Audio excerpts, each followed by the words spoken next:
Diaz, and I'm the art teacher at Maple Lane Elementary, and I read and am critiquing Drawing on the Right Side of the Brain by Betty Edwards. I'm sorry if the title's backwards, I'm videoing myself. But as a whole, I thought the book was really good. There are definitely some things that I will be using in my classroom from it.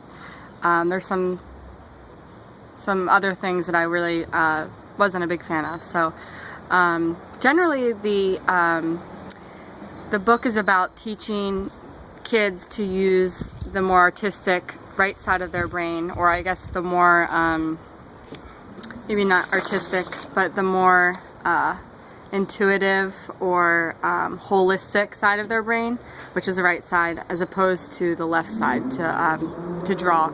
And Betty Edwards says that when you're able to use the right side of your brain to draw, that you're able to not worry so much about what the result is, but more look at, break down the object and look at specific parts in order to make your drawing more successful. So 5 things that she kind of touches upon are the 5 basic skills for drawing, and they are the perception of edges, the perception of spaces, the perception of relationships, perception of light and shadow, and the perception of the whole, or being able to bring it all together. 3 of these that she talks about, I feel like there's some things that I'll definitely use with my class. The first one is teaching the perception of edges. I think kids a lot of times look at something that they're trying to draw and just completely get overwhelmed, and she proposes making a viewfinder. Basically it's just a rectangular piece of paper folded in half with and cutting out a rectangle and opening it back up. So you basically have like a little frame. And she proposes making a vertical and horizontal line to form 4 quadrants, where you kind of just look at the edges of the part of the object in that quadrant and work through it quadrant by quadrant. And I think this will really help my kids. And I'd like to actually next year have everybody, at least the 3rd, 4th, and 5th graders, make one and have it part of their sketchbook or inside of their sketchbook to break out at any time. The perception of spaces was another skill that she talks about, and something that I actually did in college, and I didn't learn about this until college, was an eraser drawing. When we talk about spaces, we're talking about positive space, where the object is, and negative space, which is where the object isn't. Actually, it's going to be space in and around the object. So having kids learn about drawing isn't just about looking at the object and copying it, it's also about noticing the space in and around the objects and trying to capture that as well. So something that I found from the book that I would use as an eraser drawing, where you're basically coloring in your whole page with pencil and taking an eraser and using your eraser to create the object. So the dark is the negative space and the light is the positive, and I have a picture of what exactly I mean inside the book. So for example, this is one. So this is the regular type of drawing, but below is the eraser drawing. So it was a gray paper, and the chair is then drawn in with the eraser. So I think that's something that's interesting. It's definitely a different way of looking at things, which I love to use with my kids. Thirdly, something else that I'm definitely going to benefit from, and I hope my kids do too, is looking at the skill of perception of relationships. This is a really tough thing for kids, especially when drawing portraits and drawing the human figure.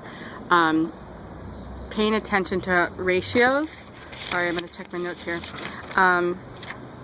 Paying more attention to ratios, like especially when looking at the face, how many eyes fit across your head, what's bigger, your nose or your mouth, and just kind of paying attention to those kinds of things, and making comparisons of sizes. a lot of times kids will draw things and they get so caught up in drawing the eye correctly that they're all finished and they realize that the eye is way too big. So that's something that I'd like to kind of use more. And then lastly, she talks about the other two basic skills, light and shadow, and the whole. Light and shadow, her chapter on this is a little too advanced. Light and shadow in a drawing helps to create the illusion of so that something is three-dimensional. And in elementary, a lot of my aged groups, I would concentrate more on being able to create those values, so using a pencil to create a light, medium, and dark value, but applying it to an object to make it look three-dimensional is something that we'll kind of hit upon later in probably middle school or high school. So I like some of the stuff she said about it, but a lot of it is a little bit too advanced. And then being able to pull all this together is something that will definitely be working with them through the year, and hope that by 5th grade they can draw upon these skills without me even prompting them. So that'll be something we work towards. A couple of criticisms about the book. It does concentrate only on portraiture, so it doesn't really hit upon landscapes or still lifes or abstract art, which actually takes me into the second part. The whole book is about realism, and a lot of art is portraying the artist's moods and feelings, and as an artist you need to be able to in some ways show yourself in your art, and this is more just about photorealism or drawing as realistic as possible, which is, you know, a great kind of art, but you also want to be able to teach your kids how to express themselves, and this isn't doing that as much. So all in all, I think it's a great book, and I'm happy I read it.